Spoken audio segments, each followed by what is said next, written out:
A ver, pensemos en algo. ¿La alegría que se siente en Tokio se ve igual que la alegría en Buenos Aires? ¿O la tristeza se expresa de la misma forma en cualquier parte del mundo? Bueno, esta pregunta que parece sencilla es en realidad el punto de partida del increíble trabajo del psicólogo Paul Ekman. Su investigación nos va a llevar a un viaje fascinante sobre qué significa, en el fondo, ser humano. Fíjese que a Ekman no por nada le pusieron un apodo bastante potente, el Darwin del siglo XXI.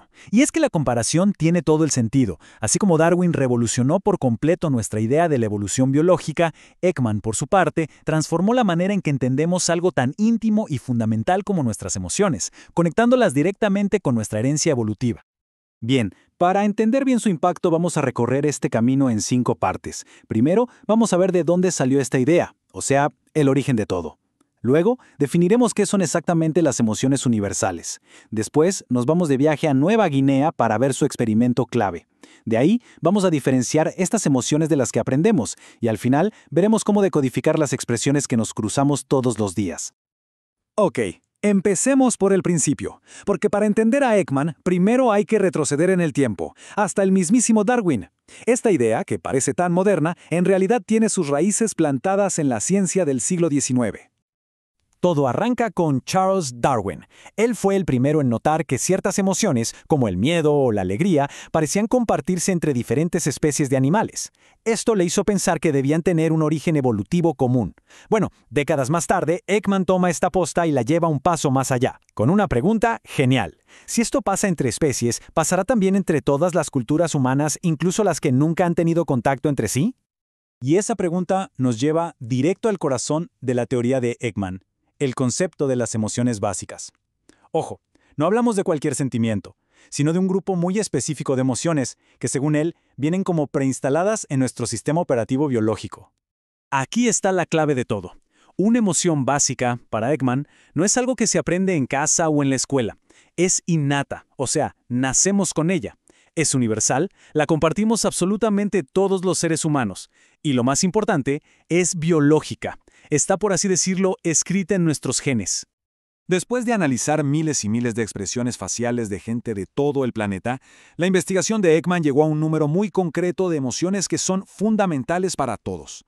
¿Y cuál es ese número mágico? 7. Y aquí las tenemos. Originalmente Ekman identificó 6: el miedo, la alegría, la tristeza, la ira, la aversión y la sorpresa. Pero más tarde sumó una 7ª emoción a la lista: el desprecio. Según su teoría, cada una de estas 7 tiene una expresión facial única y que es reconocible en cualquier parte del mundo. Pero claro, una teoría tan grande necesitaba una prueba a la altura, ¿no? Una prueba irrefutable. Y para encontrarla, Ekman se fue a uno de los lugares más remotos del planeta, en busca de la evidencia final. El lugar que eligió era crucial. Ekman y su equipo encontraron una tribu en Papúa Nueva Guinea que vivía en aislamiento total. Imagínense, sin televisión, sin revistas, sin ningún tipo de contacto con el mundo exterior. Eran, literalmente, el grupo de control perfecto para descubrir si las emociones se aprenden o si nacemos con ellas. La pregunta que querían responder era simple, pero a la vez súper profunda. Si le mostraban a una persona de esta tribu una foto de alguien de, digamos, Nueva York, expresando tristeza, ¿sabrían lo que estaba sintiendo? ¿Existiría ese puente emocional por encima de todas las barreras culturales? Y la respuesta fue un sí, así, rotundo.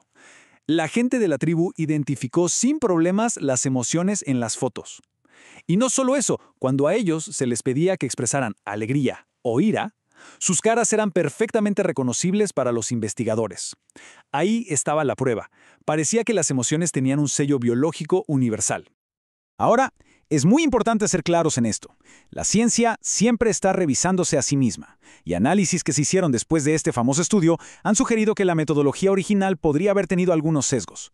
Esto ha generado todo un debate que sigue hasta hoy sobre el verdadero alcance de estos hallazgos.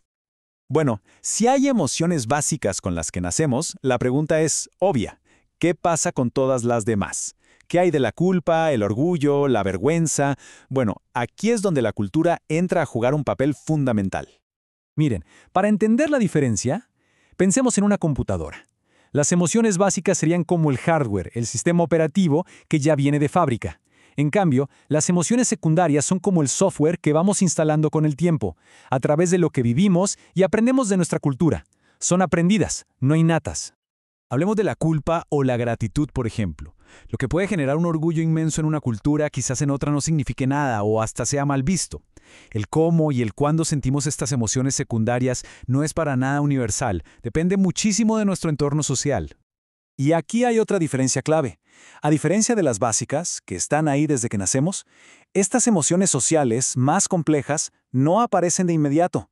Empiezan a desarrollarse en un momento muy específico, en la primera infancia, justo cuando el niño empieza a entender las reglas y las expectativas de la sociedad. Bien, con todo esto en mente, ahora viene lo interesante, llevar la teoría al mundo real. ¿De qué nos sirve saber todo esto para entender las caras que vemos todos los días? La verdad es que casi nunca nos cruzamos con una cara que exprese 100% alegría pura o 100% miedo puro. Las expresiones del día a día son más bien como cócteles de emociones. Son mezclas sutiles que comunican cosas mucho más complejas. Para que quede más claro, veamos este ejemplo. En el primer rostro, lo que más se ve es sorpresa, pero con un toquecito de miedo. En el segundo, la mezcla es mitad y mitad. Y en el tercero, el miedo es el protagonista, aunque todavía queda un poquito de sorpresa.